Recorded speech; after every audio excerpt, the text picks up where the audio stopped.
Hi everybody, welcome to this second video of lesson 7 on modern existentialism. The name of this seventh and final lesson is Existentialism and Christianity, and we are exploring, let's say, these two things and the connection between them. And for this particular video, and for the upcoming too, I have to say, we'll be talking about contributions from Christianity to existentialism. Okay? Now, I gotta start with this. I am very, very well aware that any video, any content, lecture, whatever, dealing with the contributions of Christianity mm, may look suspicious to many of you watching. Why? Because probably many of you are not Christians, or you feel probably even an animosity towards Christianity. You don't like Christianity. You think it's a terrible religion, pernicious ideology, whatever. So you might be thinking, why do I want to learn about the contributions of Christianity, like the benefits of Christianity? Why do I want to hear about why Christianity is so great? So, right, I'm pretty much aware of that suspicion. I am. And let me tell you with all honesty that there are actual contributions. And I'm going to make my presentation in this video and the upcoming two as convincing, as credible, objective as possible. With what intention? To make you believe in Christianity, to convert you to Christianity? No. No, that's not the point. That's not the point at all. You might still cling to your suspicions, and that's okay. That's fine. You don't have to watch this video, right, in the first place. But I have to be honest, friends. I have to be really, really, really honest that that's not what I'm trying to do here. Trying to convert anyone to Christianity. No. There are contributions. There are benefits, if you want to put it that way, in Christianity. There are things that Christianity do add to existence. Um, Christianity can make existence easier, better, perhaps more meaningful. We talked in the previous video, for Kierkegaard at least, the founder of existential philosophy, right? In his view, that's the most genuine life you can live. The actual, truly existential life is the Christian life. Okay, and again, you're welcome to disagree, but here in this video and in the next ones, I'm going to show you why. What does Christianity offer individuals? How does it make existence better, easier, more meaningful? Okay, that's what I'm going to try to do. So I'm sorry for the long introduction, but this is very important to have it very, very clear from the very beginning. I hope you agree with me. And I want you to consider this, though. I think that you can see the value of an ideology, a religion. You can study the religion and see the value of it, see the benefits of it, without necessarily endorsing that religion. I think you totally can do that. Okay. Of course, you can also investigate a religion to see the negatives, and we're very, very familiar with the negatives of Christianity. And some of you might be thinking about, the Crusades and the religious wars and all that stuff. Of course, okay, that everybody knows that, but everybody might not know the benefits, right? So I think you can totally uh, take an objective, unbiased position in regards to these contributions of Christianity, and to show you why you can, um, look at the man on the screen, Jürgen Habermas. I gotta say, friends, in my estimation, Habermas is the most important philosopher of the past 100 years. And I gotta say, friends, I'm very, very well familiar with the philosophical literature. Like I've read most, if not all, the most important philosophers in history. And Habermas is unbelievable. Unbelievable. Incredible also that he's very little known. He's he's quite known among intellectuals, contemporary philosophers, even though they're not really aware of his work, his contributions. And part of the reason is, or perhaps the main reason is, Kierkegaard's writing is really dense. And if you're not familiar with continental philosophy and 20th century philosophy, if you're not familiar with the philosophers of this period and their ideas, then you're going to find his books like really, really difficult to understand because he uses all these concepts and these terms and ideas right uh, from the history of philosophy. So if you're not aware of that, or your knowledge of the history of philosophy is not adequate, then you're not going to understand anything in Kierkegaard's in Habermas' writings. So, but he's an amazing thinker. And another thing about Habermas, he is, and this is the most important point, he has always been openly a secular thinker.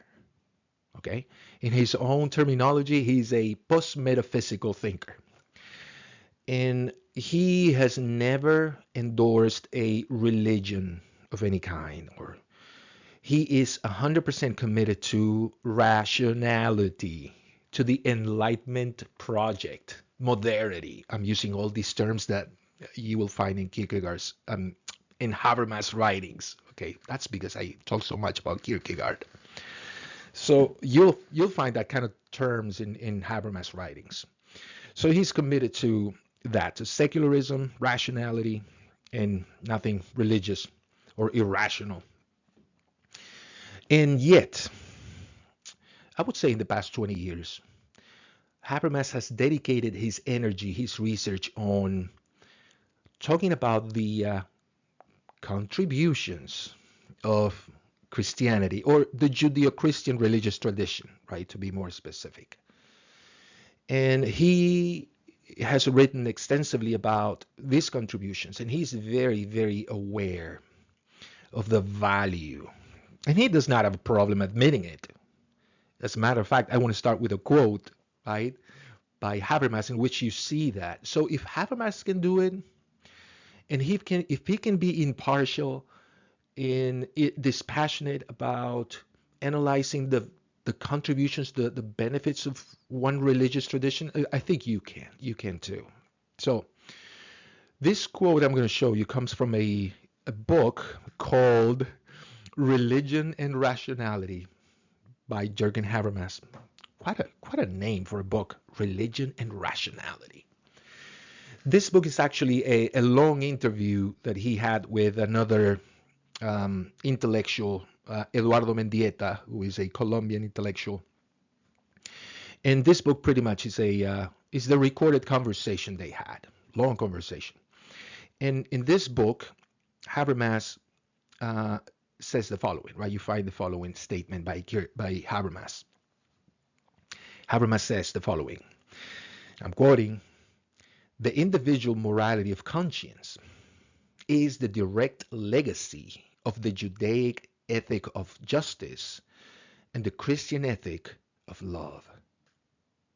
Everything else is idle postmodern talk."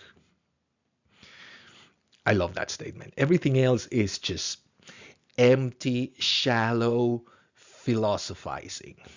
The truth is, we have a moral conscience because of the Judeo-Christian religious tradition. Now, this is one contribution, right, of Christianity, or these two things. I gotta be honest with you. The first time I read this, not this statement, because he has made mention of the same idea in different books, but I remember the first time I came across that idea, that the moral conscience is a contribution of the Judeo-Christian religious tradition, I thought, okay, this is absolutely wrong. Like, this makes no sense. I was absolutely immediately skeptical about the statement because I thought, right, this was my thought process. I thought, okay, does that mean that people before Christianity, people never had a moral conscience? Like, people never felt guilty, morally guilty for something they did? Like, people never in the past had a that voice inside our heads telling us, we did wrong or we could have done better, and making us feel, good or not good, guilty, right? People never had that before Christianity. Like, I don't buy it. I don't buy it. But it is it is good to be skeptical, I would say, but it's not the ideal. The ideal is be skeptical and then do your research and try to see if you can disprove this statement using actual historical knowledge. Okay, and that's what we're going to do on the next slide, because um, it's from the start it makes no sense to say, okay, people never, like, and people in other civilizations, like non-Christian, non-Jewish civilization, they never had a moral conscience like that. How is that possible? Like, this is so normal in our thinking, right? When we feel guilty about things, and we sort of have this inner dialogue and conflict within that, because that's what a moral conscience is, right? Like, okay, we have that because of Christianity, the Judeo-Christian religious tradition. Makes no sense. Okay, let me show you why it makes sense on the next slide. Okay. Um, this is the very first time I'm going to quote the Bible, but I mean, this lesson is on existentialism and Christianity, so it's sort of is the right place to do it, the right time. Now, there are many different Bible verses and stories in the Old Testament and New Testament that I could have used to illustrate the idea of the moral conscience. But this passage is, it's just crucial. It highlights, and it makes so evident this idea of the moral conscience that it's just, I couldn't find any better passage. But it's not just a passage. This passage reflects a reality of the Jewish people in antiquity, in their processing, in their dealing with uh, morality, dealing with right and wrong. So here's the psalm. This is King David, arguably, right, writing this psalm. Search me, O God, and know my heart. Try me and know my thoughts, and see if there be any wicked way in me, and lead me in the way everlasting, in the right way. Okay, this is a prayer. Okay, Psalms were songs, okay, that David used to um, write for God, right, in praising God. And there's many Psalms that he wrote. But if you think about it, this is a prayer. This is David speaking with God, let's say. Now, I want to make this as understandable to my non-religious viewers as possible, right? Because it was pretty easy to understand for Habermas, being a secular thinker, right? It was pretty easy for him to grasp the idea of what this means. And for Habermas, this means having a moral conscience. This is not an individual, David, talking to God necessarily, talking to this supernatural being. This is David talking to himself, having an inner dialogue in examining himself. And this is right where the contribution is from Christianity to existentialism. Prayer allows you to know yourself, to examine yourself. And I mean, think about it. Even if you don't believe in God, if you're having this sort of inner dialogue and you're trying to assess your actions, your life, your thoughts, everything, right? Because for God, right, nothing is hidden. God can see everything. He can see your thoughts, right? So, okay, but even if you don't believe in a God, okay, well, that would be you. You are fully aware of your thoughts and of your actions. Now, people who pray have the same access. It's the same exercise, an exercise of examining oneself, reflecting, trying to find answers.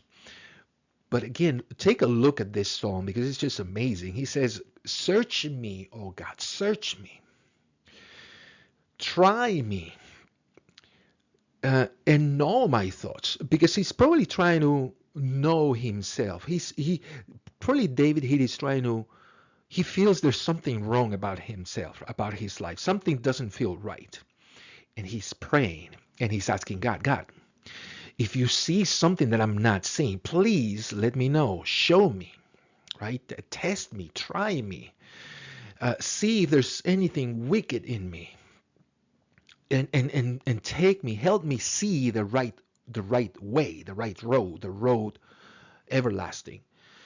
It, maybe there's some things that are in me that I'm not aware of, but I want to become aware of. Now, friends, when you engage in this kind of self-examination, when you're this serious, like in this psalm, you will find the answers. Like I can guarantee it. I can guarantee it. I said this in lesson number 1. I can guarantee it. If you're this serious about getting at the bottom of yourself, knowing yourself, understanding what's wrong with you or what's right with you, everything, this is a great way to do that, to achieve that. Now, it was necessary, Habermas would probably say, it was necessary to come up with this idea of a God you can talk to, right, in prayer. It was necessary for individuals to develop this practice of self-examination. Therefore, the Jews, right, in antiquity, they knew themselves very well, and they had a tremendous moral conscience because they developed it through this practice of prayer, through their belief in a God. And okay, so there's two things there, right? One is the contribution to existentialism, the benefit from the Judeo-Christian tradition. The practical benefit contribution is that this practice, prayer, allows you to know yourself, to examine yourself like fully. Because if you understand that there's nothing hidden to God, that He has access to every single one of your thoughts, okay, you have to be fully transparent to God. Like there's no point in coming up with excuses. Like He knows, you're excusing yourself. You're coming up with cheap arguments. He knows that because He knows everything about you and every single one of your thoughts. So there's no sense in arguing with God or with, trying to fool God because you won't. That's ridiculous. It's absurd. It will never happen. Okay. Well, so you need to be, you have no choice actually, but to be fully transparent with yourself. And in a dialogue with God, instituted through a religious practice, the religious practice of prayer. I mean, you have no choice but to be fully honest with yourself and to say before God or before your conscience, you have to say, okay, I messed up. Okay, I have to admit, I messed up. Well, that's good. That's gain. If you admit you messed up, that's gain. You're going to grow as an individual. But if you go even beyond that, you go deeper than that, why I messed up? Okay, maybe you don't want to go there. But if God, it's in you, and maybe you're going to start feeling, a little uncomfortable. Dig deeper. Maybe you're going to start hearing that voice in your head. Dig deeper. Okay, you acknowledge you messed up, but can you acknowledge why you messed up? Do you know why you did? Well, then you continue digging and admitting, digging, admitting. That's incredibly empowering, friends. So that's a benefit, a huge benefit right there. People who were born, let's say, in a Christian environment or religious environment, and they practice this prayer thing, right? This prayer practice, um, they're going to develop that habit of self-examination, and they're going to know themselves like really well. So it's true. Some religious people are not that smart, but don't think that they're all dumb, right? People who go to church and they're just uh, read their Bibles and they pray, right? Many people, if not most, tend to see them as kind of dumb, shallow people. But don't you be so sure. Don't you be so sure. So I insist this is an advantage, developing this practice of self-examination. Now, the other point is this being a contribution from the Judeo-Christian religious tradition. Like before this religious tradition, there was no moral conscience, remember? Well, I have searched in history documents, philosophers and their writings, poems, all sorts of things. I've searched. I haven't found anything that reflects a practice of self-examination like this, like outside of the Judeo-Christian religious tradition in antiquity in the past.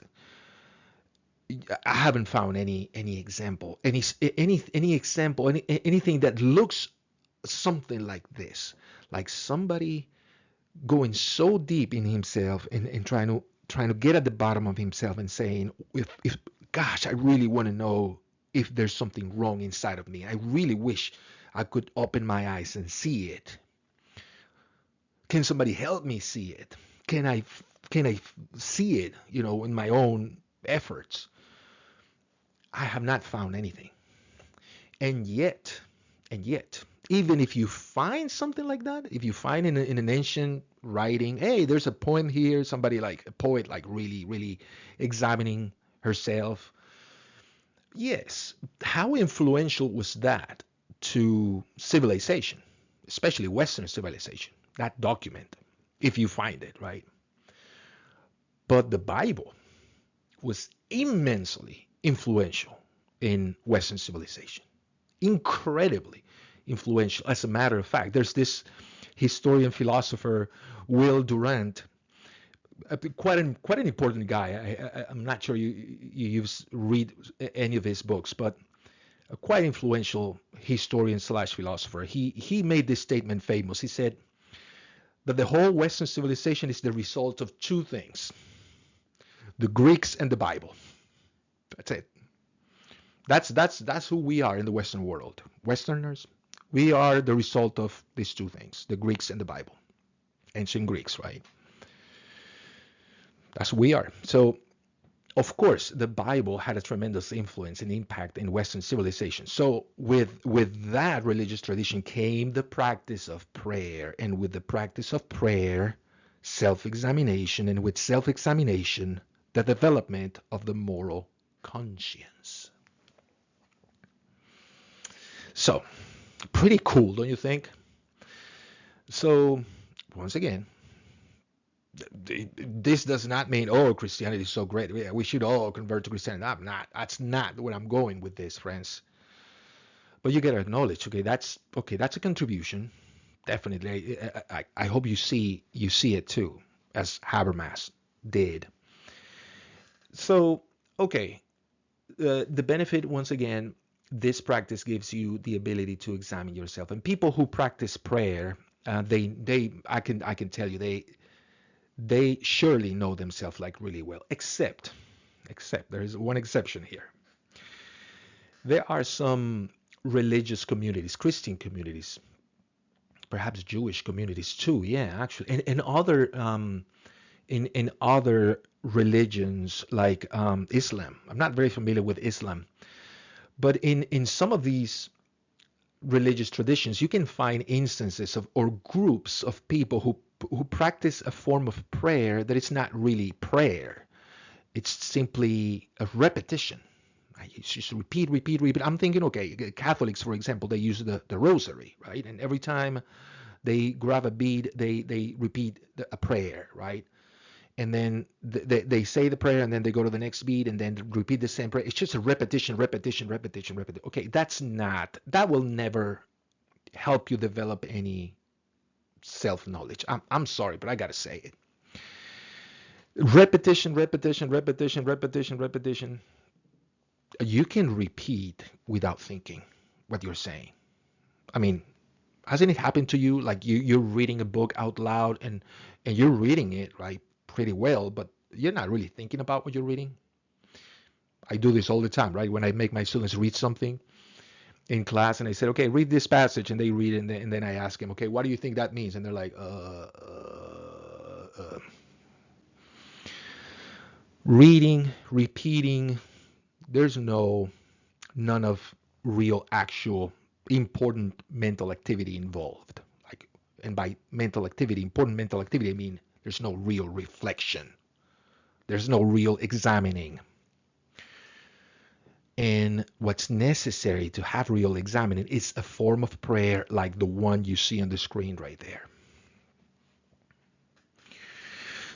Lord, please help me. Help me. Tell me what's wrong with me. Do you remember I told you in the previous video, I told you the story of my divorce, and I said this. I said that for 2 years, I tortured myself with the question, why this happened. Like I wasn't expecting my ex-wife to ask me to divorce her. Came completely for me out of the blue, and I was like, whoa, what? Didn't see that one coming. So it was quite a surprise, and not a pleasant surprise, because I felt like I lost everything. So 2 years, friends, 2 years. I ask myself repeatedly, almost every single day, why this happened? Why this happened? What did I not see? What did I do wrong? And something like that. Without necessarily involving God, I was pretty much doing something very, very, very similar. What did I not see? Conscience. Why this happened? Why? What sort of things did I do wrong and I wasn't aware of? Please, I want to know. I want to know because I want to live a good life. I don't want to. I want to be freed from this torture, this ordeal, this misery. I want that way everlasting, that the good path. I want to be in the road of happiness and joy and meaning. But right now I'm lost, I'm confused, and I'm depressed. Why this happened? And that question, why, in my head, well, led me to, or actually made me the person I am. It helped me getting to know myself like I never did before. So we talked about this in the previous video. The suffering, absolute suffering, as a precondition to existence, to actual existence. Kierkegaard once said that when you learn to examine yourself, and you begin examining yourself, that's when you actually start existing. Prior to that, there's no real existence. You only begin to exist in a real, meaningful way when you start reflecting, when you start asking yourself these why questions, start examining yourself. Then, only then, you start existing. So that's how I found myself, right? After this divorce, this tragedy, and after asking myself over and over again, why this happened? What what did I not see? What did I do wrong?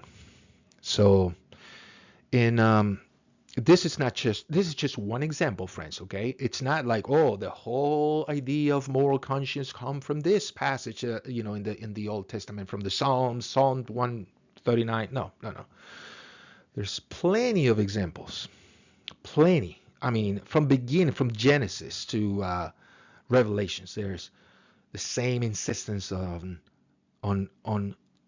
dealing with God, talking to God, and completely opening yourself to God, and being naked before Him in prayer. You're going to see that everywhere in the Old and New Testaments. So it's not just one passage that this passage started at all. No, it's not such a thing. It's just the best, to me, it's the best example of how, why the Jews developed a moral conscience. Okay, and then Christianity came and added compassion, love, right? Because that's so important. That became also ingrained part of our moral conscience, right? When we feel guilty for neglecting somebody, for being mean to somebody, right? When we had the opportunity to do the right compassionate thing and we didn't do it, right? I mean, Jesus. I remember Jesus had a teaching in the New Testament in which he's teaching his disciples, his followers, right? There was this man, like a parable. He says there's this man on the side of the road. He was attacked by robbers and he's like badly injured, and he's asking for help. And then a religious person walked by and looks at him struggling, and they go like, oh no, I'm very busy right now. I need to make it to the temple because I need to do my afternoon prayer or whatever. And Jesus talks about this example of religious people just walking by and looking at this man in misery and not doing anything for him. And then he uses the example of the Good Samaritan, that guy who is not religious, not religious guy, at least not Jew. He actually is moved to compassion looking at the man suffering, and he decides to take care of him, take care of his wounds, and provides for him. And it's just this Samaritan takes really, really, really good care of him without even, they were not even related. It's just a stranger on the side of the road. And this is the example, right, of the Christian example. Compassion. And that was added also to our moral conscience. We see misery around us. We see need. How can you not move a finger? And so, you see, then we have a conscience, a more developed, maybe moral conscience now, that accuses us of not doing the right compassionate thing, not helping somebody we had the opportunity, but we just kept walking or whatever. We ignored the situation, and now we feel guilty. We have that moral conscience accusing us. Well, there you go. That's where it comes from. Comes from the Judeo-Christian religious tradition.